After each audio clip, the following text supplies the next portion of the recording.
Good afternoon, ladies and gentlemen. Welcome to the first inaugural Prince Sultan Memorial Distinguished Research Lecture. And we are privileged to have our guest visiting professor today, Dr. Hemant Merchant. He's a professor of global business at the University of South Florida in St. Petersburg, USA. Dr. Merchant currently is ranked as the 10th most prolific international management scholar in the world. An award-winning researcher, Dr. Merchant is interested in uncovering the performance drivers of firms who compete in emerging markets as well as service sectors firms. He is also International Research Award in 2006.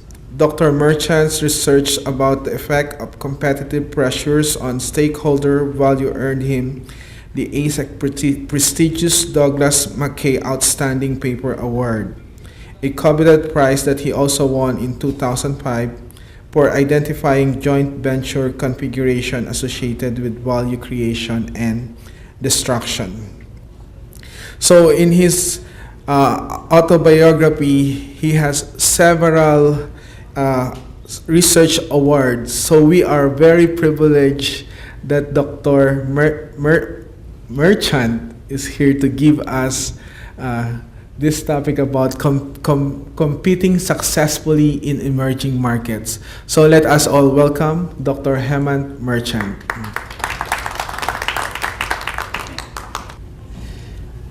Good afternoon. Thank you very much for coming. It is a distinct honor for me to stand before you today to give the inaugural lecture. And what makes it special, really special, is that my very first time in Saudi Arabia, I happened to be at a school that is already spoiling me, and I have only been here for 2 days. So thank you, Professor. Thank you, Hamid. And of course all the faculty members who have made me feel very, very welcome, and very much grateful for the honor in presenting my work to you. When I started this particular line of inquiry, it started with a very, very simple finding, which was that when we were looking at the performance of companies, there was no consensus about why companies succeeded or why companies failed. About 50% of the companies succeeded, 50% of the companies failed. And this happened over any time period, any industry, large and small companies. It made absolutely no difference. 1 out of 2 companies failed, and you didn't know which one that company would be. So it started with this. When we looked at the performance of the companies, some did well, some did not do well. When we looked at the influences on performance, again, there was no consensus at all. No consensus. And this created somewhat of a problem, because the conventional wisdom was that companies could only expand overseas if they were strong. And the wisdom was that if you were a weak company, you should not expand because it doesn't help you. When we looked at the location, the argument was very much the same, that one should expand only to locations that are favorable locations. Strong property rights regimes, low political risk, small cultural distance, large markets, large market growths. These are the markets you want to go into. You don't want to go into other markets. This was the conventional wisdom. The implication was that if a weak company could never really expand, and if it expanded, it would always have negative performance. And if a company expanded into unfavorable location, you would have negative performance. And this was very, very ingrained in the research that had been happening for the last 20 to 30 years. Okay? There were no exceptions. No exceptions. And yet, when you looked at the reality was that the smaller firms, the inexperienced firms, the firms that didn't have the right talents, the quality of top management teams, these companies were also expanding. And locations that we would think were not very strong locations also happened to be the locations where these companies were going. And these companies not only were going there, but they were also succeeding. So you heard positive stories about a small company succeeding in a location that was not, or a large company succeeding in a location that wasn't very favorable, or a small company succeeding, things like that. It just did not make any sense. Made absolutely no sense. So how can this be? So that brought me to this question that the conventional wisdom is right to some extent. If a strong company goes to a favorable location, you would expect positive performance. If a weak company goes to an unfavorable location, you are going to have negative performance. That was the easy part. The difficult part was the one in the middle. Then what happens if the strong company goes to a location that is not very appealing? And what happens if a location is appealing, but the company that goes there is actually a smaller, weaker company? So we wanted to look at the question marks, not at the endpoints, which is what was common wisdom. You did not really need research to tell you that this is what was happening. What do we do?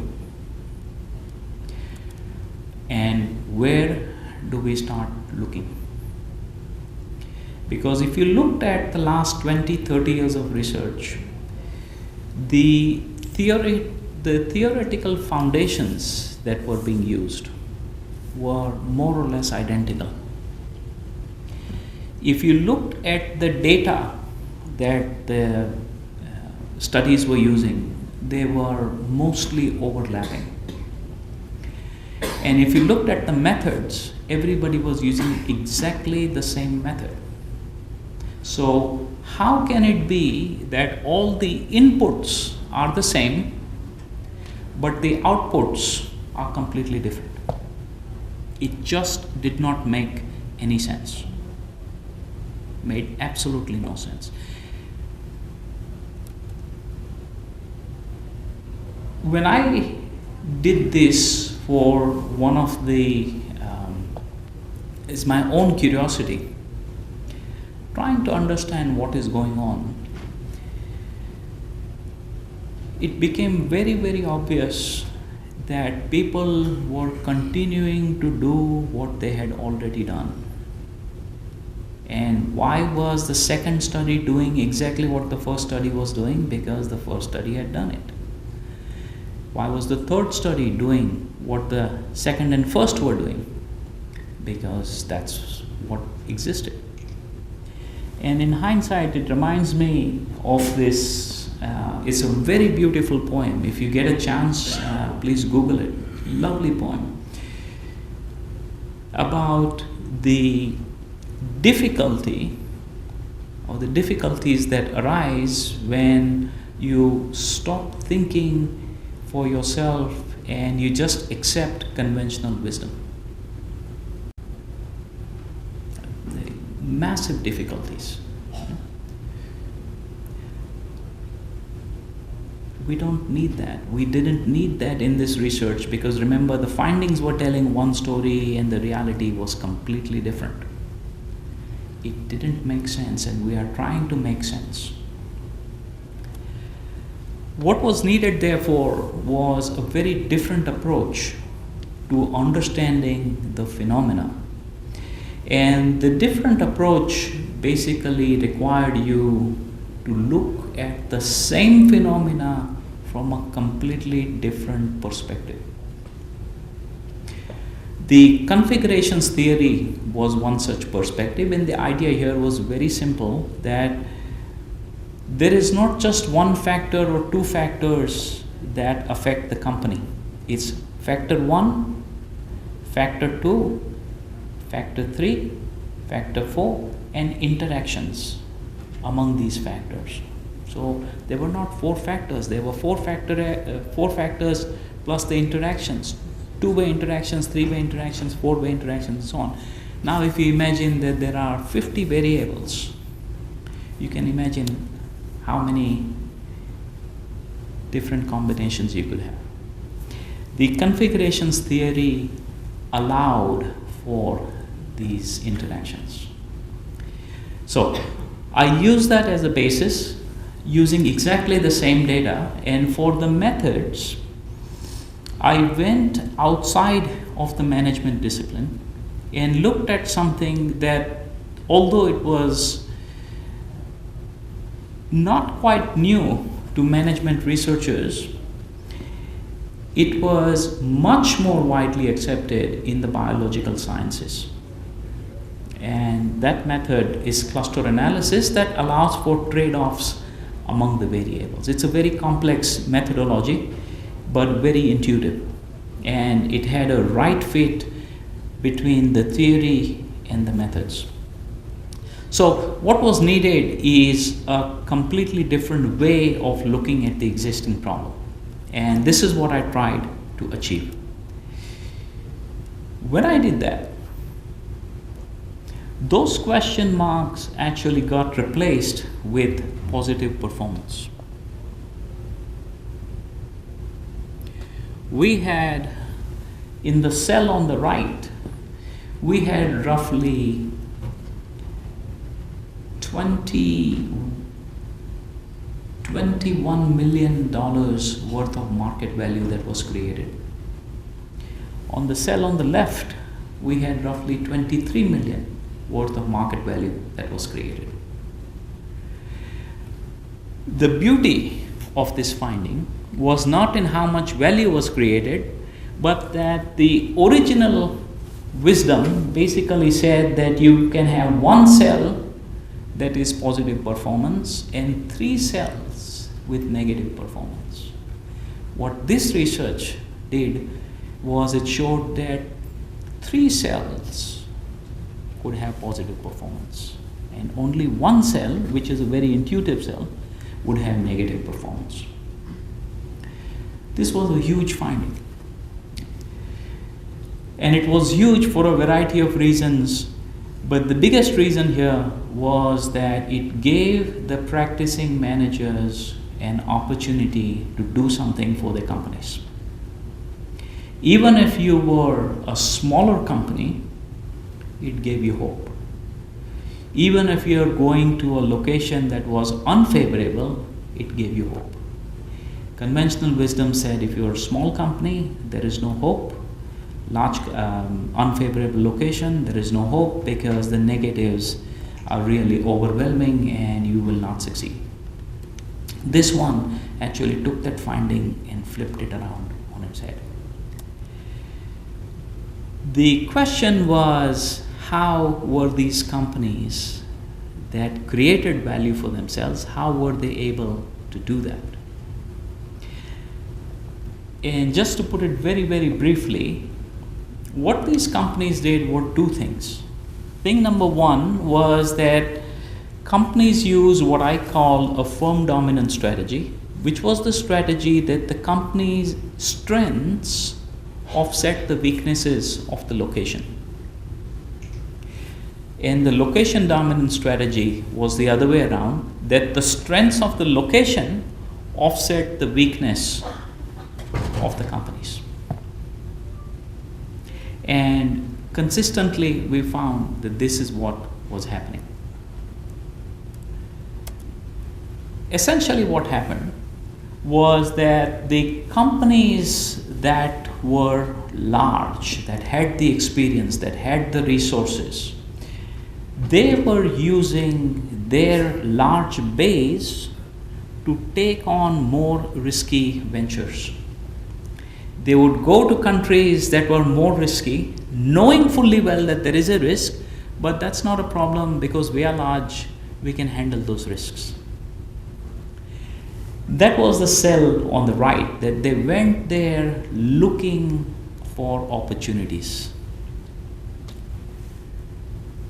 On the other hand, we had companies that didn't have the kind of strengths that some of these other companies had. So what they did was they said, here are our strengths, we can only leverage them to this extent. Let us go and find locations that complement our strengths. Which is the cells on the right, on the left. And they were very, very careful in taking their resources and leveraging them to the context. So essentially what happened, that when the firm dominant strategy, the companies were actually pushed by the resources that they owned, and the locations became something that the companies could explore because the resources allowed that. For the other strategy, the locations were so attractive that they actually invited companies to come to them, even if you did not have the locations. And normally these companies would not have gone there, but the appeal of the locations combined with the limited resources that these companies had brought them to that particular location, and that is how they created value through a synergistic deployment of their resources. These were the mechanisms, and they were consistent across the groups that belong to that particular category. Now, the findings that were here were not existent in the research that had taken place for the last 20-25 years. So the first question was, yes, these are interesting things, but how can you be so sure? And which was a normal, very valid question. So I did another study with a different set of data using exactly the same principles, just different data. That study also produced exactly the same results, and that validated what I had found in these mechanisms. The other thing that I did was I went in and I looked at the qualitative evidence. Never mind what the numbers are saying. Is there evidence, a softer evidence, that supports what we have found?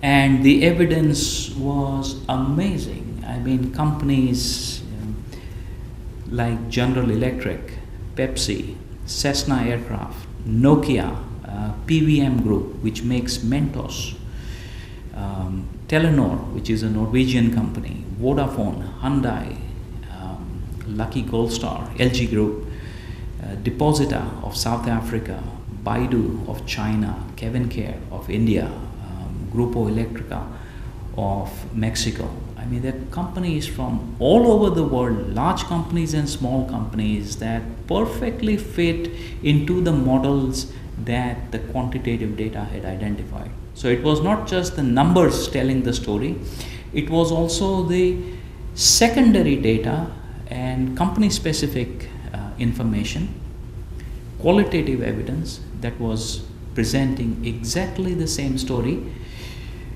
And so that gave me a lot of confidence. There were two reactions to what I found. Remember that what I found was not very common, and in fact it was not only not common, it was uncommon, because it just turned the previous findings on its head. The reaction was, yes, it kind of makes sense, that the strong carry the weak and the weak carry, weak offset, strong offsets the weak. But it sounds too good to be true. So there was acceptance of the findings with a large measure of skepticism. Yeah, intuitive findings, but we're not so sure we buy it. And the second reaction was that, hey, you are just playing around with numbers, and numbers can lie. So Merchant, what are you up to? This was the other reaction. One category of reactions, that this is really nothing more than you playing with a new method. The second reaction was, oh my God. These two gentlemen that you see, you may know them. Professor John Dunning, who I widely, along with many of my colleagues, not many, most all of my colleagues, think of as the grandfather of international business. And Professor C.K. Prahlad, who was one of the world's most influential consultants. And I had the good privilege to know both of these individuals personally. Professor Dunning, when I sent him a copy of my paper, Professor Dunning said, he wrote me a long handwritten note, and he says, Mr. Merchant, these are exactly the kinds of things that we should be studying. Those are his words, not mine. These are exactly the kind of things that we should be studying. Professor Prahlad, I met at a conference. I was telling him about this thing, and he looks at me and he says to me, he says, Hemant, you must be up to something. You are up to something. That was the other reaction. So one reaction is all, we don't buy this, and the other one coming from people who by any standards are highly qualified, saying that you found something new here. The sad reality is that this paper and that parallel study had several kudos. It was 1 out of 7 papers that were shortlisted for a finalist award out of 1,000 plus papers at one of the leading international conferences in global business. So that's not a mean achievement. Okay. The Douglas Mackay Award, which was an award given in Canada for the most impactful paper or something, I forget the details. Ernst & Young offered the invitation to take the academic study and turn it into a corporate piece. PricewaterhouseCoopers used this study on their blog as an example of how companies can compete. One of the startup journals in India, which is practitioner oriented, picked up that study. We would like you to share your thoughts with us on that. I had several presentations, at least 4 or 5 reprints. So what this told me is that the audience that was applauding the work, nobody knew anybody else. It was not the same people who were involved. They saw the merit of what was being done. But our colleagues somehow did not see the value of what was happening.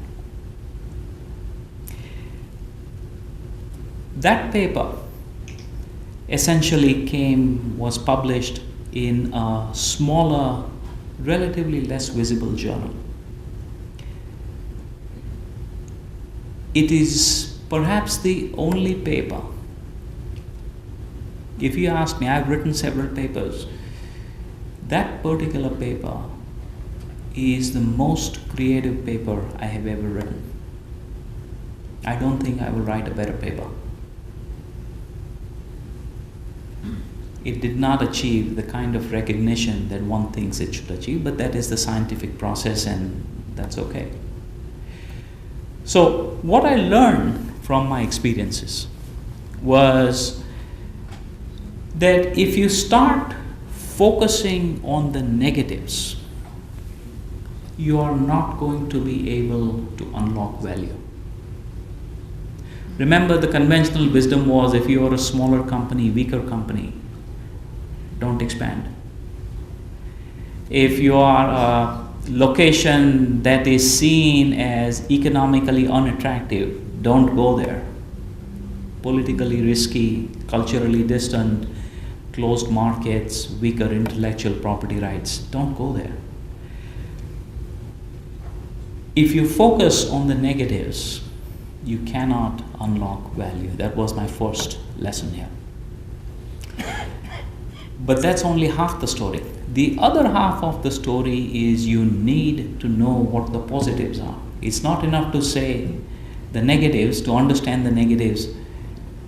It's much more important to know what you are capable of doing, which is the second thing. Flowing from that is the idea that you can design trade-offs so that the negatives of one offset, the positives of one offset the negative of the other. And the companies that I mentioned to you have in fact done that. I'll give you examples: Walmart and Bharti Telecom in India, Honda and Hero Group also in India, Cessna Aircraft in China, Digicel, a Jamaican company in Haiti, LG Group, Hyundai Group, Logitech. I mean, there are examples upon examples upon examples that companies have actually had a very keen understanding of the negatives, of the positives, and they've done a fantastic job of marrying the two. So it can be done. And it is being done by companies who understand not only the external environment, but also their own strengths and weaknesses. And finally, the important thing is you have to understand the mechanisms for creating value. If you don't understand the mechanism for creating value, then rest of the story just becomes a list. Here are our strengths, here are our weaknesses, but we don't know how to marry them. And I always tell my students, you are not going to get paid to make lists. You are going to get paid to make trade-offs. Understand the list, but be able to make the trade-offs, and you want to understand how to make these trade-offs. The way you do that is by focusing on the mechanisms that allow you to make good trade-offs. That was my takeaway from this. Now, that's easier said than done. As a practicing manager, what could we take from here to the company? There were 4 questions. If we were trying to understand the company, those are the 4 questions. What are your core resources? Resources that are essentially the source of your strength. You have to have that awareness. Number 2, if you have core resources but everybody else also has exactly those core resources, then you really have no advantage. You are a rich company sitting in the presence of other rich company, you are just average, you are not rich. you're not strong. So that was the second part. How unique are our resources?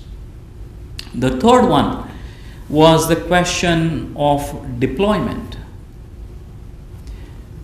You understand the core resources, you understand that they are unique, but do you have the managerial capacity?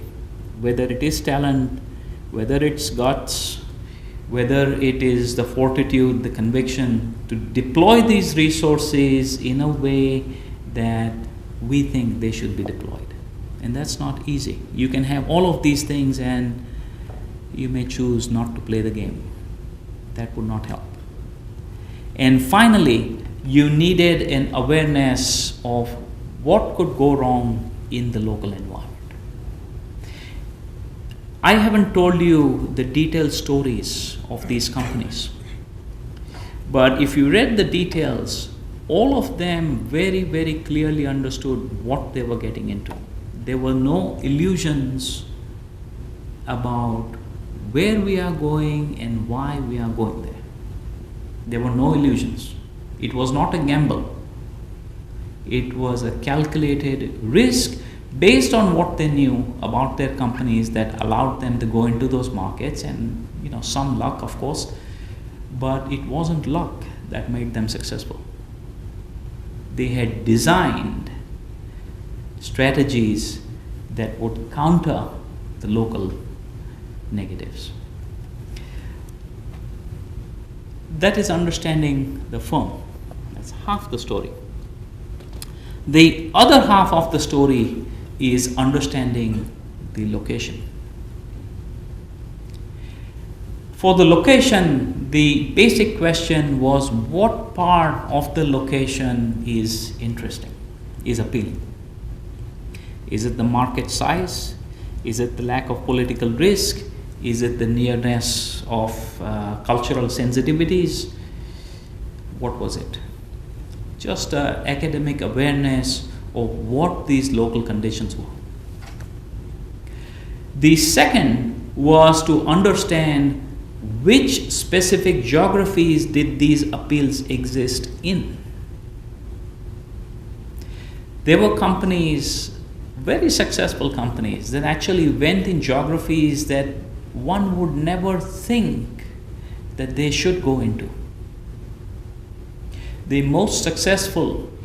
One of the most successful ventures is about a Spanish telecom in Mexico. European company going to Latin America. And what they were able to do is they were able to capitalize on what they knew combined with geography. And they looked around and they said Mexico is as close to the geography that we are operating in. That's where we want to. And they were very successful, not surprisingly. The other thing you realize that what is attractive today may not be attractive tomorrow, and vice versa. So not only did you need to focus on what was attractive and not attractive, but you also needed to monitor the change, the direction of the change, and the intensity of change. How fast would it happen? Which direction would it happen if it happened? That is one other thing that one has to understand. And then finally, you take the portfolio of location and you try to pair it off with the resources. Here is the portfolio of location. What in my company can offset these locational characteristics? So these are the questions I think that companies need to ask as well.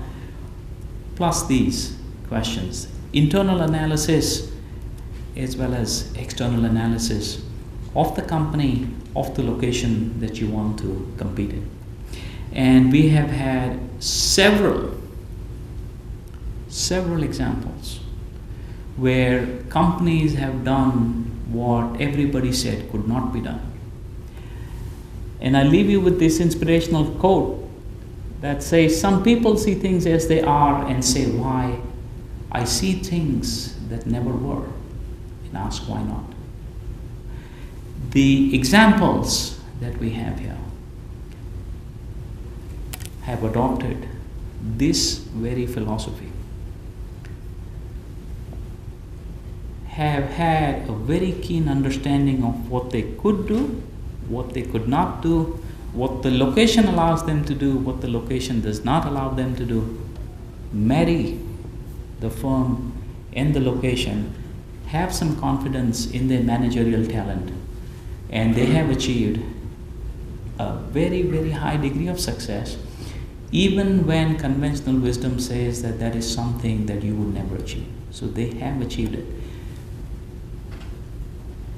That's what George Bernard Shaw said. And I leave you with that. Thank you.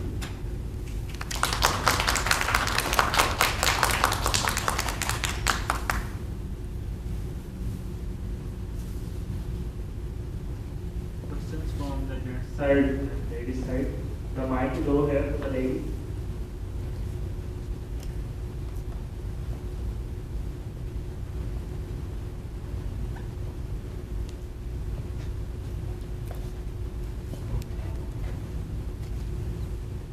Hi, good afternoon. My name is Dr. Jolly from College of Business. I would like to know how much time did you take to develop this paper and work upon this? How much time did you take? Thank you. The ideas came very rapidly. Okay, it came over time. It didn't happen overnight. I didn't start with this project. But one project morphed into a second project, morphed into a third project, and then suddenly this project just appears out of nowhere. I should also say that I had the data. I had collected data as part of the research program. And as part of that research program, the data was available. If I had thought of the study, did not have the data, this would have taken me much, much longer. So, if you take the data part out, it took me, my very first draft took me 37 days. I was trying to prepare it for a special issue of a journal, very reputed journal, and I had 37 days to finish it. And when I finished it, I said, my God, if I can get this published, I will be like a machine. 12 papers a year. And but then came the modifications, refinements, theoretical upgrades, and so on. Probably I would say, I don't remember, but my gut feeling would be at least a year. It takes time. And some of this time is simply waiting for the reviewer to come back, absorb the knowledge, put away your emotions, because the reviewer said that I don't understand this, and this, and therefore your paper must not be very good. You know, things like that. But these are, once you understand the idea, and if you put the energy into it, time just flies. But it can be done. It can Great. be done. Thank you so much. It was very insightful. Thank you. The whole lecture. Thank you. Thank you. Sure. Thanks for this inspiring speech. I'm Abdurrahim from College of Business. I have just one comment. You mentioned Denning here, and today I was talking about Denning's eclectic paradigm, which basically says exactly what you said. So I was not surprised when you mentioned the Denning's name, that this is exactly what we must be doing, studying. Yes. He is basically saying the same thing, location specific advantages, externalities, and you basically proved it using your study. Thank you. Thank you. Yeah, it's the theory is always ahead of the empirical work. And Professor Dunning, probably years ahead. I mean, I did this study in late 90s. He had done the first writing on eclectic paradigm in 1976. So I was about 16 years behind, but that's okay, I mean. Right? He and I were not the same age, so I say, yes, you were born early, so you write early. Right? But yes, I mean, it's a very rich contribution by Professor Dunning. Right? So I had the good fortune of standing on top of giants, on the shoulders of giants. Right? We all have those opportunities.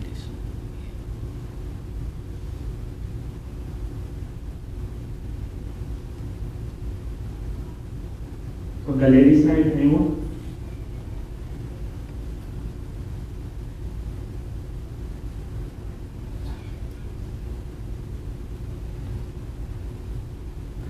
I think they all want to go and start making money for their companies.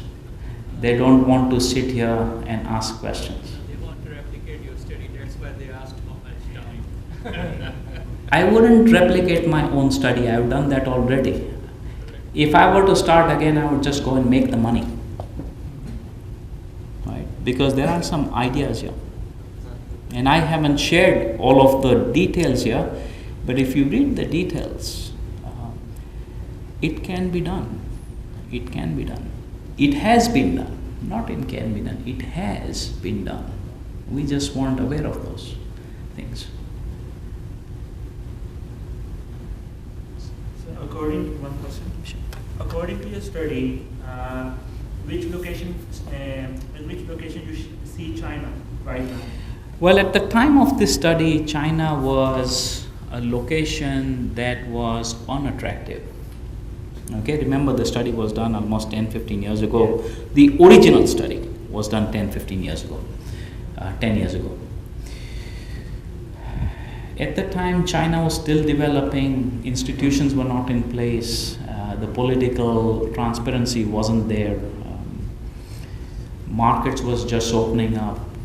The average Chinese did not have the spending power of the Chinese today. The markets were closed, a smaller middle class, smaller purchasing powers, and so on. So at the time, China was a market that was seen simply as having a large population, which was a wrong way to look at it, because when it had 1.2 billion people, 70% of those people were in the rural area. It had only 30% of the people that actually had any money. If you took the children out and the babies out, you didn't have, and you took the grandparents out, you didn't have 30% of 1.2 billion as a market. Market was actually very small. Companies that have not understood this have got burned. That they have gone to China thinking, oh, it's a 1.2 billion people. No, it is not. Reality is it's much smaller than the 30% that you think have the money. That's the reality. And companies have got burned on the wrong calculations. Same calculations in India. 1.2 billion people, yes. India is a market. No, it is not. 70%, 60% of India, 70, perhaps even more percent of India is rural markets. They have no need for high-end products. So if you're thinking that every little boy in a village wants your iPhone, that is not going to be the case. He may want your iPhone, he doesn't have the money to buy your iPhone. So it is not a market for you. At best, it is a potential market, but potential market doesn't bring you the money. You have to realize the actual sale to make the money. So companies have made these kind of mistakes, and it is our role, I think, to at least present these things to them, saying, yes, is it 1.3 billion people is not a small number, but really, how much of these are your market? And if I told you that the smaller market was the market that you were going to, would you look at the same country in the same way?